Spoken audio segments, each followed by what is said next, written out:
महाराष्ट्रात सामाजिक ऐक्याची वीण उसवली जातीये। मराठा ओबीसी संघर्षावर शरद पवारांची भूमिका, तर पवारांनी एक्स म्हटलं की वाय समजायचं फडणवीसांचा टोला।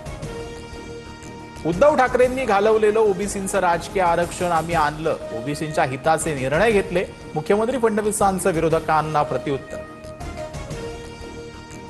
मराठा मुलींबाबत वादग्रस्त विधानानंतर ओबीसी नेते लक्ष्मण हाकेंविरोधात गुन्हा दाखल, तर आंतरजातीय विवाहाच्या योजनेवरूनच भाष्य केलं, चुकीचं बोललो नाही, हाके विधानावर ठाम।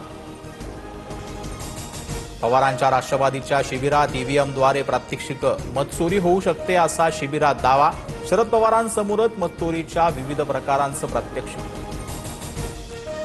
माझ्यावर खोटे आरोप झाले म्हणून काँग्रेस सोडून भाजपात आलो, माजी मुख्यमंत्री अशोक चव्हाणांचं भुवया उंचावणारं विधान, आरोप भाजपनं केले होते त्यावर मात्र चव्हाणांचं मौन।